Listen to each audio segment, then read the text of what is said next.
Assalamualaikum. Hari ini kita akan melanjutkan kuliah kita pembangkit satu. Kuliah kedua ini eh, yaitu adalah hidrologi, gitu ya. Jadi mungkin sebelum kebangunan air kita akan membahas dulu tentang hidrologi, gitu ya. Jadi eh, mulai dari pendahuluan bahwa hidrologi ini sendiri merupakan suatu ilmu yang mempelajari masalah air. Kalau misalnya nanti akan kita perdalam gitu ya, eee, ilmu ini mempelajari tentang bagaimana, mulai dari, eee, siklus gitu ya, sampai ketersediaan, penyimpanan, dan pemanfaatannya. Nah, eee, namun di sini karena kita, eee, sebagai engineer elektrik gitu ya, maka, pemanfaatan hidrologi ini akan kita, eee, gunakan untuk memperkirakan besarnya debit air yang dibutuhkan untuk PLTA gitu ya.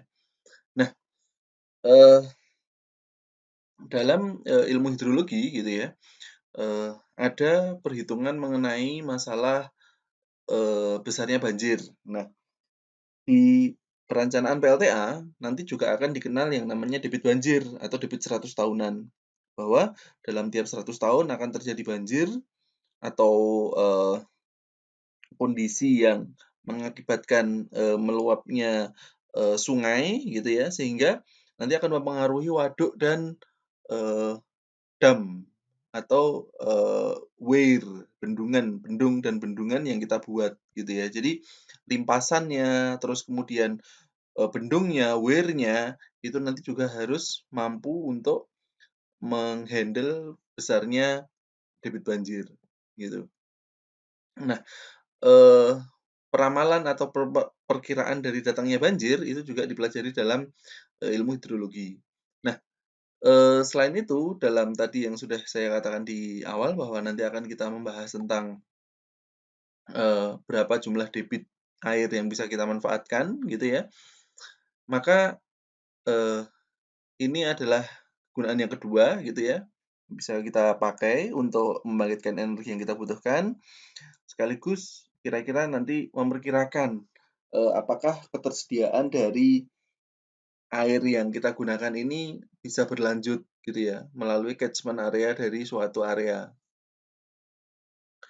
Nah, kalau misalnya kita pelajari semuanya gitu ya, maka sangat luas sekali hidrologi ini gitu ya, tapi kita hanya membahas tentang pemanfaatan menggunakan hidroelektrik gitu ya. Kemarin sudah kita bahas di pendahuluan, terus kemudian turbin, PLTA atau PLT mikrohidro gitu ya. Dan di sini yang nanti akan kita gunakan untuk merancang peralatan-peralatan yang eh, berhubungan dengan air gitu ya. Nah, di eh, bangunan air gitu ya, nanti akan eh, kita lihat beberapa intake gitu ya. Ini adalah masukan dari suatu, saluran gitu ya. Intake-nya ini dibuat, eee, ber shaft gini ya, ada batasan-batasannya ini supaya untuk mengurangi, hantaman dari belokan ini gitu ya. Jadi kalau misalnya dia hanya satu tembok saja gitu ya, maka hantamannya tidak akan terbagi. Nah, kalau seperti ini dia akan terbagi menjadi minimal 3 ya, satu 2 dan 3 yang ada di sini. Kemudian yang kedua adalah ini adalah bangunan bagi. Nah, bangunan bagi biasanya dia pemanfaatannya ada yang digunakan untuk pengairan atau, sungai gitu ya, yang di sebelah kanannya ini digunakan untuk irigasi, seperti itu.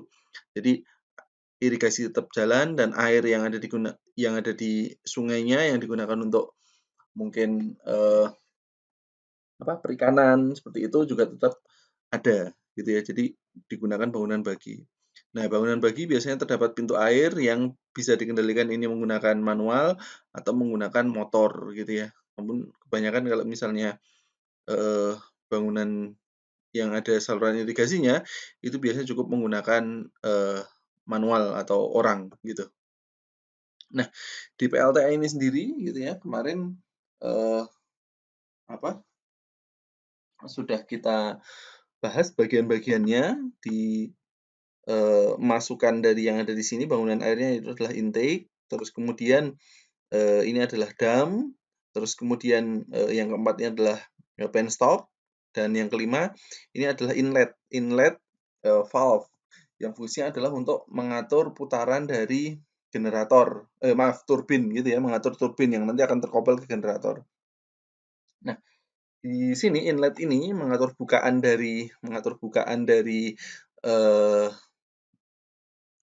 saluran gitu ya, penstop gitu, sehingga, kita bisa mempercepat atau memperlambat dari, eee, putaran turbinnya. Cuma ada batasannya ya, ada putaran maksimal dan ada putaran minimalnya gitu di turbinnya, sehingga generatornya ini nanti bisa, eee, menstabilkan tegangannya, seperti itu. Dan kemudian di posisi ke-8 ini ada tail race, di posisi sebelum tail race ini ada draft tube gitu ya, tidak digambarkan. Kemudian dari turbin ini terhubung ke generator nomor 7, dan dari generator ini, terhubung kabel melalui, switchgear, dan dari switchgear terhubung ke trafo, trafo ke switchyard gitu ya. 11 ini ada gardu induk ya, mungkin, eee gardu induk kalau di distribusi kita kenal ada 2 ya, step up sama step down. Gardu induk step up biasanya terletak di pembangkit, membangkitkan misal dari, eee, berapa tegangan keluaran dari generator misal 6,3, naikkan ke, 20 ke apa, trafo gitu ya, dari 20, eee, dari trafo ini dia bisa juga dari 6,3 ke 70 ke transmisi ya. 11 ini adalah gardu induk transmisi 70 kV seperti itu. Dinaikkan ya dari trafo dari 6,3 ke 70. Memungkinkan juga seperti itu. Saluran tegangan tinggi di keluaran dari gardu induk ini nanti akan masuk ke saluran interkoneksi yang terhubung menggunakan, kabel melalui menara. Nah, di nomor 13 spillway atau limpasan dari, dam ini fungsinya adalah untuk mencegah air itu melewati bendungan gitu ya. Maka jika pada batasan tertentu tetap, eee, air itu akan dibuang menggunakan, spillway gitu. Nah, beberapa bendungan gitu ya, ini yang atas nih Three Gorges Dam yang kemarin sudah kita bahas merupakan bendungan yang paling besar gitu ya. Nah, nanti akan kita bahas di bangunan air, tidak hanya menggunakan beton konsentrat seperti ini, ada yang menggunakan urukan saja, ada yang menggunakan, eee, apa, tanah biasa saja gitu ya. Tapi ada juga yang menggunakan konsentrat untuk beton beton bertulang sehingga, eee, bisa dimanfaatkan untuk pembangkit juga gitu. Nah, ini ada beberapa contoh yang lain untuk bendungan.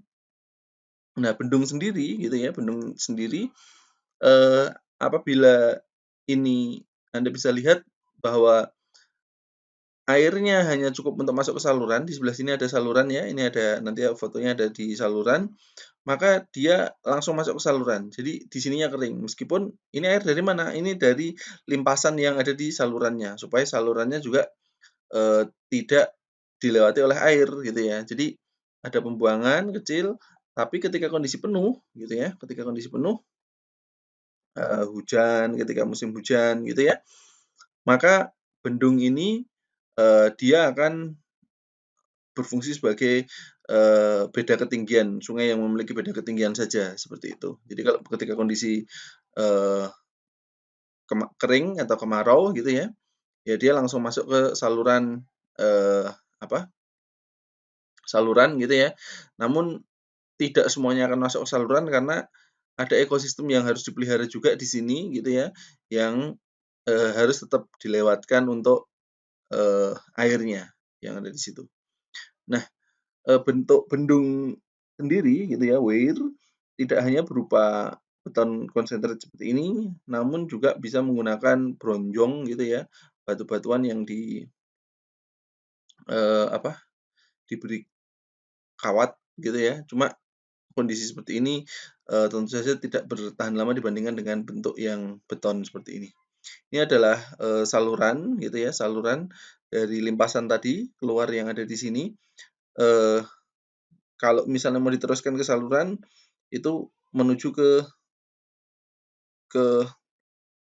ya di atas ini ya, gitu ya, menuju nanti ke penstock 4B. Nah, kalau misalnya kita melihat sekilas, ini mungkin tidak ada bedanya antara saluran irigasi dan saluran, eee, untuk pembangkit air gitu ya, karena memang sifatnya ya sama saja dia untuk membawa ke ketinggian tertentu, paling optimal berapa gitu ya, nanti akan diterjunkan di posisi yang, eee, paling optimal untuk dibuat, gitu. Nah, setelah diterjunkan gitu ya, setelah dima setelah sampai ke 4B, maka akan diterjunkan menggunakan penstop gitu ya. Di sini ada, powerhouse untuk masuk airnya ke turbin gitu ya. Nah, di 4B ini sendiri juga pasti ada yang namanya, limpasan dari lebihan dari air yang ada di, 4B atau, endapan yang ada di apa, eee, sand ya, sand yang ada di 4B gitu. Nah, dia akan langsung menuju ke sungai, sedangkan yang dibutuhkan full ini masuk ke penstop. Nah, penstop, kondisinya macam-macam. Nah, balik lagi ke daur hidrologi bahwa, kita harus memahami bahwa, eee, air meskipun kondisinya adalah, energi terbarukan, namun pemanfaatannya harus kita sadari bahwa, hanya sekitar 3% saja air yang ada di, muka bumi ini adalah air tawar gitu ya. Nah, sisanya ada yang beberapa yang masih menjadi es di kutub. Nah, sisanya yaitu adalah, air yang kita gunakan, gitu ya. Air yang kita gunakan termasuk yang nanti akan kita gunakan di sungai sebagai atau waduk ya, sebagai pembangkit gitu kan. Nah, eee, dalam kondisi siklus hidrologi gitu ya, air yang ada di awan itu ya, itu juga menjadikan, awan gitu ya, sehingga nanti akan, membuat siklus gitu ya, membuat siklus mulai dari hujan, presipitasi gitu, terus kemudian, dari hujan ini nanti akan ada, aliran atas atau aliran bawah gitu ya. Nah, kalau misalnya, aliran atas gitu ya, surface runoff gitu, surface runoff, maka dia akan masuk ke sungai gitu ya, akan ke sungai. Nah, ada yang, infiltrasi masuk ke dalam tanah ya, eee, maka dia akan masuk menjadi groundwater gitu ya, menjadi groundwater. Nah, di sini untuk surface runoff bisa juga menjadi tadi danau seperti itu gitu ya. Nah, ada kondisi ketika sudah turun gitu ya, nanti akan, eee, menguap, evaporasi gitu ya, menguap evaporasi baik di tumbuhan ada, from vegetation, from, stream dari sungai, dari tanah, dari laut gitu ya,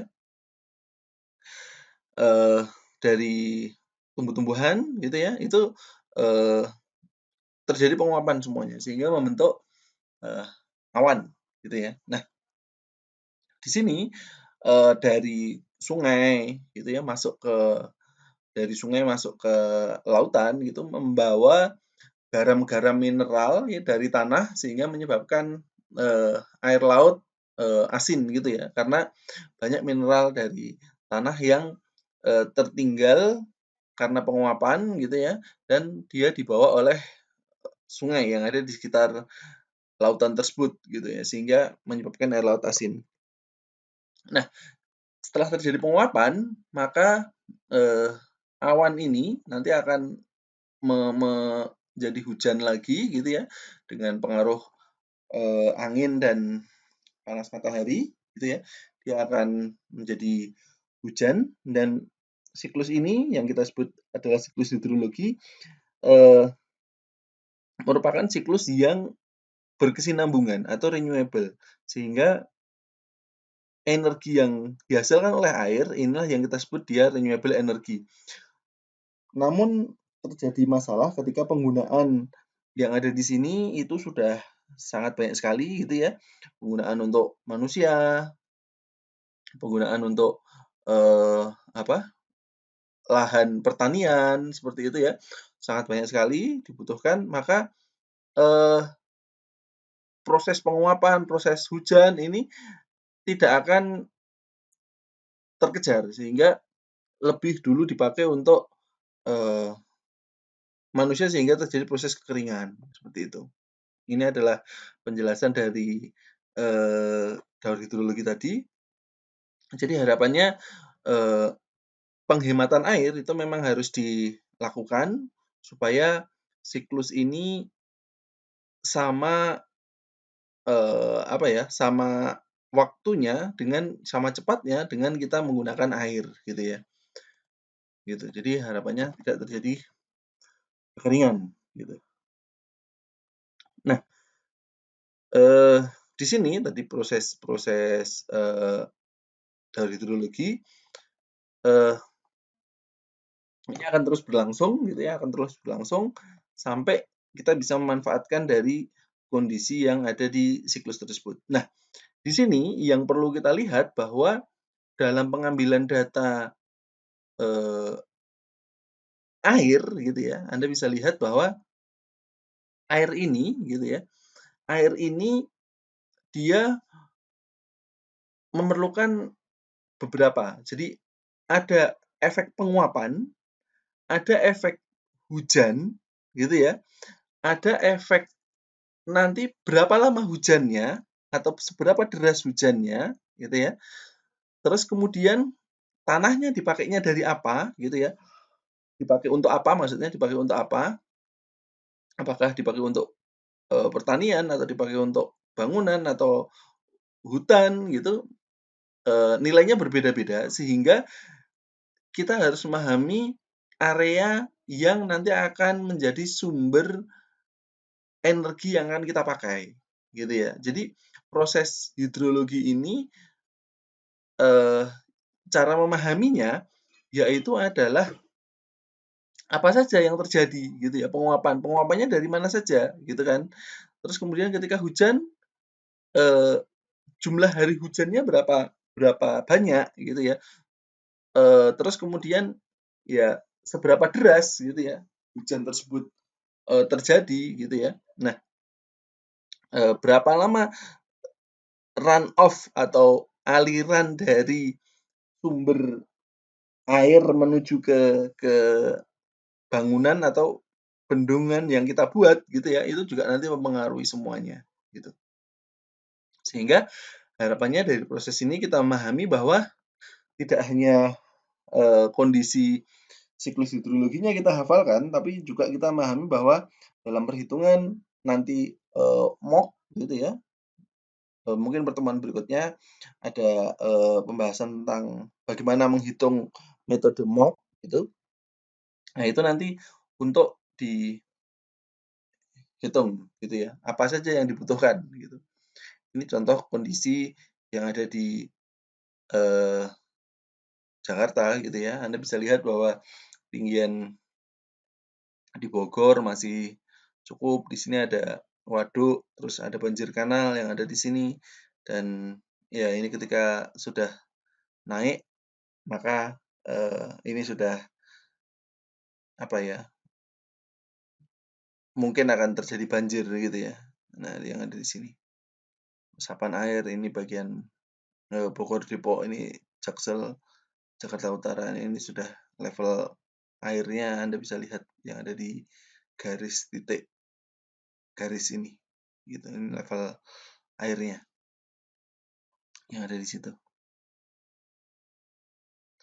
Nah, seperti hal yang tadi saya katakan bahwa, memang hampir sepertiga, eee, dunia ini adalah bumi ya, bumi ini adalah laut gitu ya, 3% air yang digunakan, air tawar gitu, sehingga, eee, ya yang kita manfaatkan hanya 3% tersebut gitu.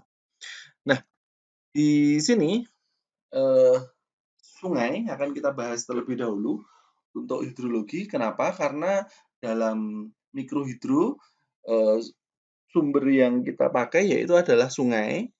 Kemudian dalam waduk pun, energi yang didapatkan dari waduk-waduk itu atau aliran air yang didapatkan dari waduk-waduk tersebut juga berasal dari sungai. Sehingga kita harus memahami bagaimana, sungai ini, eee, bekerja. Pengertian sungai Anda bisa lihat di slide yang ada di sini gitu ya. Dan untuk, daerah pengaliran biasanya dia terdiri dari sebuah mata air gitu ya yang, nanti akan berubah atau bercabang-cabang menjadi, cabang sungai, anak sungai, dan sungai utama yang nanti akan kita batasi berdasarkan bagaimana letak, sumber yang atau bendungan yang kita buat gitu ya. Ini adalah, nama-nama yang bisa kita lihat yaitu adalah sungai utama, anak sungai, tributary, dan juga cabang sungai atau effluent. Misal kita ingin membuat sebuah bendungan di ujung yang ada di sini ya, gitu ya. Di titik merah, sungai merah ini, sungai utamanya, gitu ya, sungai utamanya. Maka yang kita sebut dia cabang sungai ini adalah yang masuk langsung ke dalam sungai utama tersebut, yaitu nomor 2, gitu ya, nomor 2. Nah, kemudian dari daerah 2 ini, gitu ya, nanti terdiri dari beberapa buah cabang sungai yang dia, masuk ke dalam anak sungai tersebut. Nomornya nomor 1. Nah, daerah keseluruhan dari, sungai yang ada di sini, gitu ya, itulah yang kita sebut dia catchment area. Catchment area ini mempengaruhi, aliran dari sungai tersebut. Jadi kalau misalnya, catchment areanya luas, maka alirannya biasanya juga, lebih besar, gitu ya.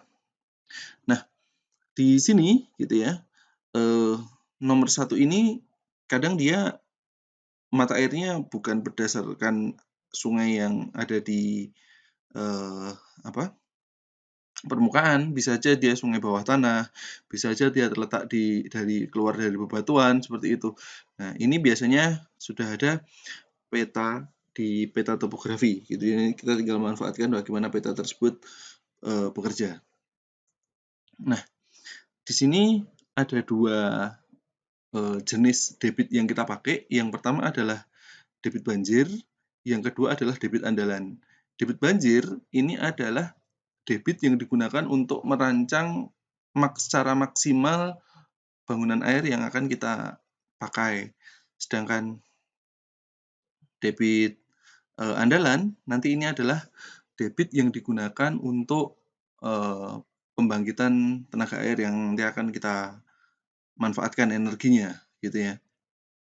Nah, dari debit andalan inilah gitu ya, ada debit nanti akan ada debit maksimal juga, tapi debit maksimal ini bukan debit banjir, karena debit banjir, tadi adalah debit 100 tahunan, kalau debit maksimal itu adalah debit, eee, apa, istilahnya ada debit andalan ditambahkan dengan lebihan dari maksimal maksimal debit tersebut, gitu ya. Nah, kalau debit banjir ini adalah debit 100 tahunan. Nah, di sini fungsi dari hidrologi yang kita pelajari itu adalah, ada masukan dari sungai gitu ya, ada masukan dari sungai dan, nanti akan kita lihat berdasarkan hubungan waktu, dan debit aliran. Nah, hubungannya biasanya inputnya terdiri dari data hujan, gitu ya. Data hujan ini masuk ke dalam catchment area, gitu ya. Nah, nanti akan kita wujudkan menjadi data FDC, Flow Duration Curve, yang nanti akan kita pelajari di video selanjutnya atau di pekan depan. Nah, di sini data curah hujan, gitu ya. Data curah hujan biasanya adalah data harian. Ini contoh dari data curah hujan, gitu ya.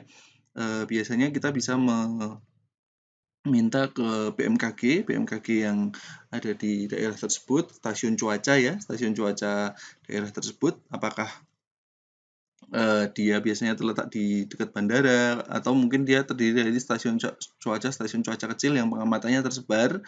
Nah, biasanya terdiri dari pengamatan harian, gitu ya, pengamatan harian dengan jumlah curah hujannya maksimal, jumlah curah hujan 1 bulan tersebut berapa, hari hujan, gitu ya, yang nanti akan dirata-rata menjadi berdasarkan data bulanan seperti ini, yang nanti akan kita pakai yang di sini. Jadi data 10 tahunan. Nah, kita bisa menggunakan data yang ada di mock ya, itu nanti adalah data 10 tahunan. Kenapa harus 10 tahunan? Ya, ini memang dimudahkan untuk melihat regresinya. Kalau misalnya hanya sedikit gitu ya, kita nanti tidak bisa melihat trennya seperti apa. Ya, jadi kalau di data harian nanti di sini masih ada, oh ini hari tidak hujan. Kalau 0 dia tidak terukur gitu ya. Tapi kalau sudah di data bulanan biasanya ada semua. Nah, tapi juga ada beberapa misal terjadi kerusakan stasiun cuaca gitu ya. Maka data bulanan biasanya ada yang hilang. Nanti ada cara bagaimana untuk melengkapi data. Gitu ya. Jadi ini adalah contoh input masukan dari data curah hujan. Nah, tadi sudah dipahami bahwa semakin luas dari bentuk catchment area atau daerah aliran sungai, itu semakin besar debitnya, gitu ya. Biasanya nilai tersebut gitu ini akan beda-beda masing-masing. Ada yang sungai bentuknya melebar seperti ini, gitu ya. Maka debitnya itu akan besar, gitu ya, akan besar. Nah, tapi kalau memanjang seperti ini gitu ya, karena dia terbagi menjadi jumlah yang banyak juga areanya gitu ya. Nah, itu debitnya biasanya lebih kecil gitu, debit puncaknya debit kecil. Tapi kadang debit puncak ini bukan yang akan kita pakai untuk sebagai debit andalan. Kadang debit besar gitu ya, besar, tapi mungkin dia hanya musim penghujan saja gitu ya. Nah, ini juga tidak tidak maksimal. Nah, seperti ini dia lebih bagus karena secara istilahnya, secara konstruksi itu tidak terlalu besar dan dia bisa stabil sepanjang tahun. Jadi bentuk catchment area-nya seperti ini gitu. Kalau ini besar, nah tapi dia tidak stabil gitu ya. Jadi apakah kita hanya manfaatkan di musim hujan saja gitu ya, besar gitu, untuk musim selanjutnya yang ada di sini ya, itu tidak kita manfaatkan seperti itu. Nah, bisa juga seperti itu. Nah, sehingga bentuk-bentuk ini yang sumbu vertikalnya adalah key ya, ini dipengaruhi dari bentuk-bentuk yang ada di sini. Jadi kalau misalnya dua dua dua catchment area seperti ini gitu, nah nanti bisa melihat dari bentuk rata-ratanya. Nah, jadi dia optimal untuk sepanjang tahun gitu ya, sepanjang tahun. Ini waktunya kebetulan mungkin jam, tapi harusnya mungkin kan tahunan gitu ya, secara grafik tahunannya seperti apa gitu. Nah, untuk luas das ya tadi saya katakan bahwa diharapkan lebih luas untuk mendapatkan debit yang besar. Nah, selain itu juga pengaruh dari kemiringan lahan atau topografi yang biasanya nanti akan kita lihat dari peta topografinya. Ini adalah bentuk contoh peta dari DAS gitu ya. Anda bisa lihat dari peta yang ada di sini. Misal kita ingin membangun bendungan di sini, maka anak sungainya yang dipakai di sini dan di sini saja, gitu ya. Tapi kalau misal di sini berarti ini sungai utamanya, ini anak sungai, ini anak sungai, ini cabang sungainya. Kita misal membangun bendungan di sini. Jadi berdasarkan dari sungainya. Tapi kita lihat dari ketinggiannya ya. Jadi kalau sungai ketinggiannya ada beberapa peta yang nanti bisa kita lihat dari ketinggiannya. Ini Waduk Kedung Ombo yang apakah dia elevasinya biasanya nanti ada peta elevasi. Jadi semakin rendah biasanya aliran sungainya itu semakin rendah. Apakah ini aliran sungai masuk atau aliran sungai keluar gitu ya. Tapi biasanya ini aliran sungai masuk. Gitu. Semuanya dimasukkan ke Waduk Kedung Ombo ini. Gitu. Karena biasanya waduk di elevasi yang paling rendah. Gitu. Tapi kalau arah sana biasanya dia elevasi yang lebih rendah lagi. Nah, kemudian untuk geologi atau keadaan tanah dari das itu juga mempengaruhi besarnya infiltrasi. Kalau misalnya nanti akan kita hitung di MOOC, itu sebetulnya infiltrasi antara 0,2 sampai 0,5. Tapi biasanya kalau kita lihat dia berdasarkan, tanahnya adalah lempung, bisa kita ambil rata-rata 0,4 gitu ya untuk koefisien infiltrasinya.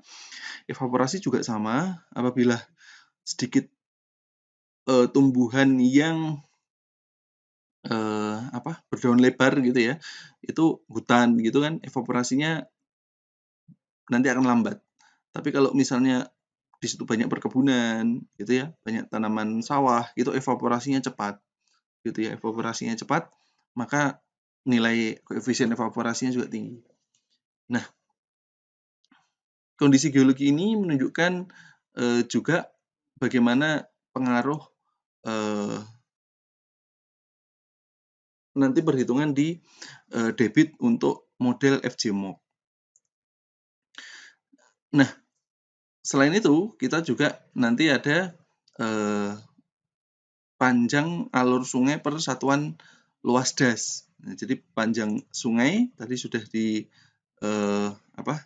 tunjukkan gitu ya di gambar yang di atas gitu, semakin tinggi gitu ya, semakin besar Q-nya ini nanti akan lebar, akan tinggi. Ininya lebar, ininya juga lebar. Ini ditunjukkan dari gambar itu. Kemudian tata guna lahan juga mempengaruhi dari debit yang ada di catchment area tersebut. Apabila kita lihat bahwa kadang beberapa lahan itu berubah fungsinya, yang semula dari lahan hutan gitu ya, berubah menjadi perkebunan. Nah, apalagi perkebunan sawit, apabila di hulunya itu berubah menjadi perkebunan sawit gitu ya, maka sumber-sumber air yang ada di daerah tersebut akan hilang. Gitu ya. Anda bisa lihat di kota-kota ini adalah sawah irigasi. Memang daerah Waduk Kedung Ombo ini digunakan untuk irigasi waduknya, gitu ya. Hijau kota-kota ini adalah irigasi. Nah, sehingga apabila nanti juga dipakai untuk perkebunan, air yang ada di sini nanti akan lebih banyak dipakai untuk perkebunan tersebut. Juga kalau misalnya untuk perkebunan sawit seperti itu, nah itu banyak menyerap air. Jadi sangat dipastikan bahwa kalau di atas hulunya berubah menjadi perkebunan, maka sungai tersebut akan kering ketika musim kemarau, sehingga tidak memungkinkan untuk dipakai untuk pembangkit lagi, karena pembangkit harus bekerja sepanjang tahun gitu kan. Nah, ini adalah contoh cakupan dari wilayah sungai yang ada di sini, sungai di Jogja. Nah, hujan gitu ya, yang kita pandang sebagai masukan utama sebuah sungai itu terdiri dari beberapa jenis gitu ya. Anda bisa lihat yang ada di slide, cara kerja hujan gitu ya. Mungkin ada yang bertanya kenapa awan hujan warnanya gelap gitu ya. Nah, itu karena mungkin tidak tembus cahaya matahari. Jadi cahaya matahari tidak tembus ke bumi sehingga gelap seperti itu kan. Nah, di sini beberapa jenis hujan ada hujan konvektif gitu ya. Dia intensitas tinggi sehingga membentuk awan yang tebal, cumulus nimbus gitu. Nah, cumulus nimbus biasanya awan badai gitu ya, awan siklon, hujan siklon juga ada karena pengaruh perbedaan udara dingin dan udara panas. Terus hujan orografik karena pengaruh daerah geografi gunung dan lembah gitu ya, gunung dan lembah. Ini akan untuk awan hujan yang ada di pegunungan ini sering terjadi di pegunungan. Nah, alat pengukuran hujan terdiri dari beberapa jenis. Yang pertama adalah pengukuran manual yang banyak di Indonesia. Pencatatan dilakukan oleh orang manual gitu ya secara rutin pada hari tersebut. Dan kalau misalnya dia otomatis, dia sudah bisa mengetahui berapa level dari hujan yang digunakan gitu ya. Iya, hujan yang terjadi gitu ya. Ini adalah contoh stasiun hujan, yang di kanan adalah contoh pengukuran secara manual gitu ya. Ini ada beberapa jenis, nanti dibandingkan dari hasil jenis tersebut. Nah, nanti kalau sudah selesai dalam hari itu dikosongkan lagi atau dibuang. Biasanya tidak hanya satu jenis alat pengukuran gitu ya. Yang ada di sini ada pengukuran kelembapan, ada pengukuran temperatur gitu ya. Nah, ini adalah yang di sini adalah pengukuran untuk curah hujan gitu. Nah, di penentuan hujan gitu ya, penentuan daerah hujan dia menggunakan metode yang berbeda-beda gitu ya. Metode hidrologi yang pertama dipakai yaitu adalah arithmetic, Polygon Descent, sama isohyet. Arithmetic gitu ya, data rata curah hujan gitu ya di setiap stasiun gitu. Misal ini terdiri dari beberapa buah stasiun gitu ya. Kebetulan ini stasiunnya satu daerah tersebut. Nah, kalau misalnya dari beberapa lokasi itu memiliki beberapa stasiun, misalnya ini catchment area yang kita pakai gitu ya. Oh, ini data A, B, C, D gitu ya. Maka tinggal kita rata-ratakan saja gitu ya. Ini yang sering dipakai di project gitu ya. Biasanya simple tapi dia akan teruji, memang sudah teruji. Nah, contoh di sini 28, 30, 22, 25 dibagi 4. Jadi rata-rata curah hujannya yaitu adalah 26 mm per mungkin per hari gitu ya. Atau per bulan. Kalau per bulan misalnya per bulan biasanya udah ratusan. Tapi kalau nilainya puluhan gitu ya, ada 64 seperti itu. Ya ini biasanya dia per hari gitu ya. Nah, kemudian metode yang kedua yaitu adalah metode Polygon Descent gitu ya. Ini digunakan untuk menggambarkan membagi berdasarkan area yang digunakan di mana gitu ya. Jadi kalau misalnya di sini cakupan area dari stasiun itu misal A1, A2, A3, A4 gitu ya.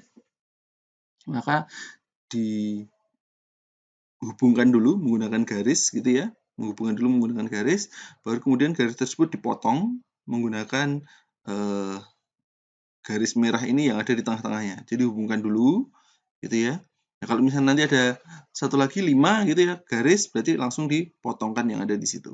Dipotongkan. Nah, nanti area tersebut yang ada di sini yaitu adalah area yang nanti yang kelima gitu ya. Nah, ini ada contohnya. Ternyata ada contohnya.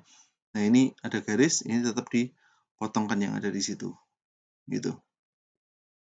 Hubungkan, nanti hubungkan, nah ini dibagi 3. Nah, dari area tersebut berarti dari stasiun hujan ini dipengaruhi oleh sekian kilometer persegi. Hujan ini sekian kilometer persegi. Jadi kalau tadi hanya di rata-rata, ini sekarang melihat juga cakupan dari areanya. Jadi sekarang kita kalikan areanya, dikalikan curah hujannya, area kalikan curah hujan dibagi luas area total. Nah, misalnya nih 50 kali 22, 53 kali 28, 45, 30, sama. Mungkin dapatnya juga sekitar segitu 26. Cuma metode ini melihat dari cakupan areanya, tidak hanya berdasarkan dari lokasi dari atau curah hujannya saja. Nah, ini kalau misalnya yang di D ini juga diperhitungkan gitu ya, catchment areanya yang ada di sini, tadi contohnya kita bendungannya di sini ya. Untuk contoh tadi kasus kita, ini anak sungainya ada di sini. Nah, yang ada di situ akan kita hubungkan dengan titik terluar stasiun yang ada di luar catchment area ini, gitu ya. Kita hubungkan dari B ke D, kemudian dari situ nanti akan diberi garis potong yang kita hitung berdasarkan berapa luas area yang di D ini. Ya mungkin sebetulnya dia lebih luas lagi, tapi karena catchment areanya hanya 20, jadi kita cukup menggunakan yang ada di sini. Jadi 20 ini masuk ke yang D, C 4122. Sehingga di perhitungannya kita bisa menggunakan yang D-nya juga. Nah, dia lebih teliti, yaitu adalah 26,12 mili gitu. Bisa juga tadi apabila ini ada di dalam sendirian gitu ya, P4-nya itu nanti akan menghandle sendirian untuk area yang kecil ini gitu. P1, P2, P3-nya dia dibentuk oleh garis potong segitiganya. Nah, ini garis potongnya juga membentuk segitiga. Ini garis yang karena dia sendirian ada di sini. Nah, ini adalah contoh dari pemetaan catchment area menggunakan metode polygon Thiessen gitu ya, yang nanti akan membagi area atau lokasi berdasarkan stasiun cuaca yang ada di dalam poligon ini gitu. Ini K43, K42, K76, tinggal kita cari datanya di masing-masing stasiun tersebut. Yang ketiga adalah metode isohyet, yaitu adalah metode yang menggunakan perbedaan elevasi juga dari satu stasiun cuaca. Jadi kalau tadi hanya mengandalkan area, luas area, sekarang juga mengandalkan dari elevasinya. Anda bisa lihat di sini untuk elevasi yang berbeda gitu ya. Misalnya elevasi 100, 95, 90 semakin menurun gitu. Kemudian di sini ada beberapa stasiun cuaca gitu ya. Nah, di sini kita membagi berdasarkan area yang memiliki stasiun cuacanya. Jadi kalau misalnya luasan di titik 1 itu berapa, terus kemudian isohyet ke 1 gitu ya, 100 ditambah 95 gitu ya, dibagi 2 yang ada di situ, sehingga kita bisa melihat kira-kira bentuk areanya yang ada di luas area yang ada di isohyet itu berapa. Nah, ini A4 gitu ya, ini tidak ada tidak ada stasiun cuacanya gitu ya. A6 juga tidak ada stasiun cuacanya, tapi tetap dihitung yang ada di sini. A6 ini ya, Anda bisa lihat A6 gitu. Nah, dan A4 juga ada 45 km. Ini data-datanya yang ada di sini gitu ya. Data-data yang ada di sini itu dibagi nilainya berdasarkan milimeter dari nilai yang ada di situ. Gitu ya, hujan rata-ratanya yaitu adalah P luasan dibagi garis isohyetnya. gitu. Tapi ini biasanya jarang, yang sering yaitu adalah Thiessen atau arithmetic tadi, gitu. Ada beberapa kondisi sifat data, gitu ya. Ada beberapa yang tadi dinyatakan bahwa contoh data curah hujan yang ada di sini ada harian, bulanan, gitu ya. Seperti halnya contoh yang ada di slide, gitu. Ini nanti ada beberapa data yang ada, misal yang E ini ada data ada, gitu ya. Data yang titik ini tidak ada, seperti itu. Jadi memungkinkan mungkin terjadi kerusakan, sehingga perlu ada metode untuk melengkapi data. Nah, melengkapi data ini kalau misalnya dia tidak apa istilahnya, terdapat data tersebut pada bulan itu, misal 1 bulan full tidak ada datanya sama sekali, itu kita bisa menggunakan rata-rata hujan setahunnya berapa, kemudian dibagi di pengamatan di A. Ini ditambah pengamatan di B, pengamatan di C, kemudian dibagi 3. Intinya seperti rata-rata seperti itu. Nah, nanti kita akan mengetahui apa nilai RB ini yang akan misal kita cari, atau RC-nya akan kita cari dengan kondisi RA dan RB-nya ini ada. Nah, ini rata-rata hujan setahun ini datanya harus lengkap. Jadi data curah hujan selama 1 tahun ini, nah ini 328 ini harus ada. Misal ini tidak ada data di Agustus, gitu ya. Nah, nanti kita akan lengkapi yang ada di sini. Seperti itu.